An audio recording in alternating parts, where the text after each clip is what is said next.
Hi there, and welcome back to video 9 of the series of videos in which we will be practicing answering HR-related multiple-choice questions. These series of videos will be particularly valuable to you if you are preparing for an HR exam like the SHRM or HRCI exam. This is video 9. Let's begin with question 1. You are an HR manager at a manufacturing company that is undergoing a restructuring process due to a decline in demand for certain products.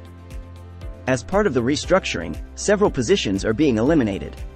During a meeting with employees affected by the layoffs, one employee raises a question about bumping rights and how they can potentially impact their job security. How would you address the employee's concern and explain the concept of bumping rights and its implications in this context? A. Bumping rights refer to the right of an employee whose position is being eliminated to bump another employee with less seniority from their position, provided they have the necessary skills and qualifications. This allows employees to potentially secure another job within the organization, thereby preserving their job security during a restructuring. B. In the context of a restructuring process, bumping rights grant employees whose positions are being eliminated the opportunity to displace other employees with less seniority in other positions, given that they possess the required skills and qualifications. This ensures that affected employees have a chance to retain employment by transferring to a different role. C. Bumping rights enable employees whose positions are being eliminated to take over the positions of other employees with less seniority, as long as they have the necessary skills and qualifications. This provides affected employees with an opportunity to secure another job within the organization and minimize the impact of the restructuring on their job security. D. During a restructuring, bumping rights allow employees whose positions are being eliminated to move into other positions within the organization, displacing employees with less seniority. This allows affected employees to potentially preserve their job security by finding an alternative role that matches their skills and qualifications. Option A does not explicitly mention the implications for job security in a restructuring process. Option C correctly describes bumping rights but does not specify the context of a restructuring process or the implications for affected employees' job security. Option D mentions the displacement of employees with less seniority but does not explicitly address the concept of bumping rights or the context of a restructuring process.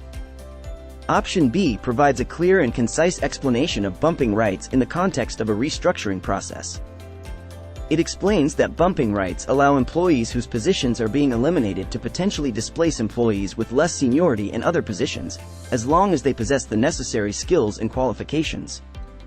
This response emphasizes the purpose of bumping rights, which is to provide affected employees with an opportunity to retain employment by transferring to a different role within the organization. Therefore, the correct answer is option B.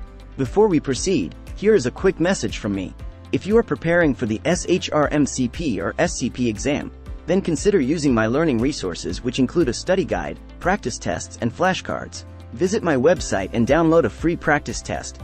You will find a link to my website in the description of this video. Now back to the video. Next, question 2. You are an HR manager at a technology company that is conducting a compensation review for its employees. During a meeting with department managers, one of them raises a question about compa ratio and its significance in determining employee compensation. How would you address the manager's question and explain the concept of compa ratio and its relevance in the context of compensation management? A compa ratio is a measure used to assess the competitiveness of an employee's salary compared to the midpoint of the salary range for their position.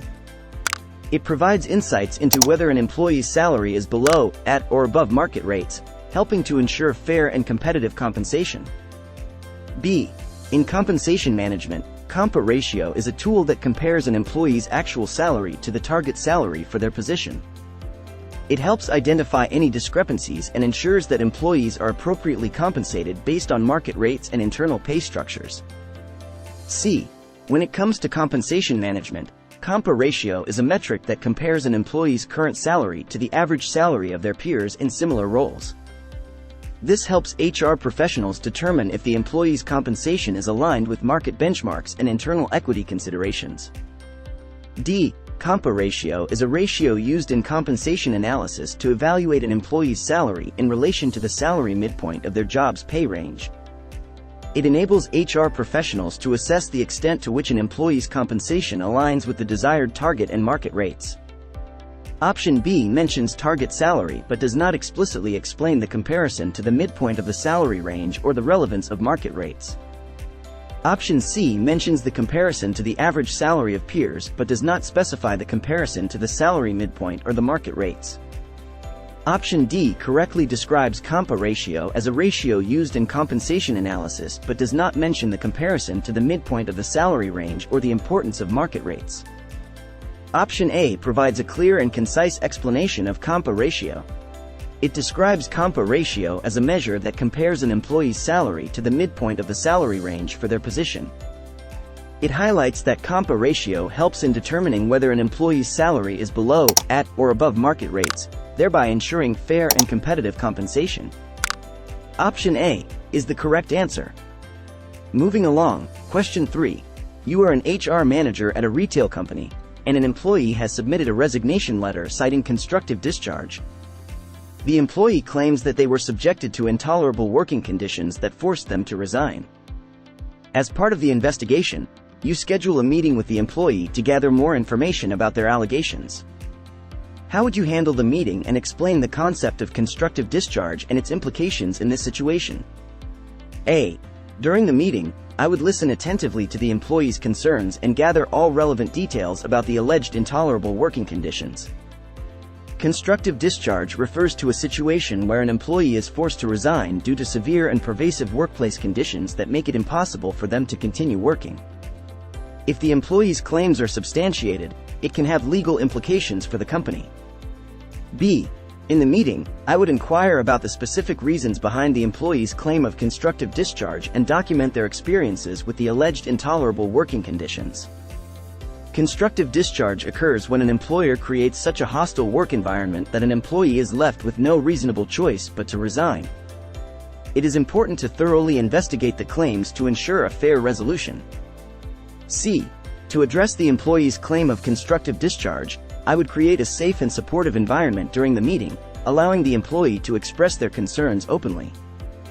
Constructive discharge occurs when an employee resigns due to intolerable working conditions that were created by the employer. It is crucial to investigate the allegations thoroughly and take appropriate actions to rectify the situation. D. During the meeting, I would provide the employee with an opportunity to explain the circumstances that led to their resignation. Constructive discharge refers to a situation where an employer intentionally creates an unbearable work environment to force an employee to resign. It is important to conduct a thorough investigation to understand the validity of the employee's claims.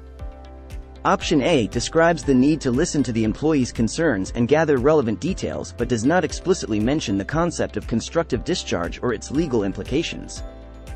Option C mentions creating a safe and supportive environment but does not address the specific aspects of constructive discharge or the need for investigation and resolution. Option D provides a definition of constructive discharge but does not mention the importance of investigating the claims or documenting the employee's experiences. Option B provides a comprehensive approach to handling the meeting with the employee who claims constructive discharge. It emphasizes the importance of actively listening to the employee, gathering specific details about the alleged intolerable working conditions, and documenting their experiences. It also provides a clear explanation of constructive discharge as a situation where an employer creates a hostile work environment that forces the employee to resign. This response recognizes the need for a thorough investigation to ensure a fair resolution to the employee's claims. Option B is the correct answer. Thank you for watching. Make sure to download the free practice test from the description below. If you are finding value in my videos, then smash that like button and subscribe to my channel. I post HR and leadership related videos every week. I will see you in the next video.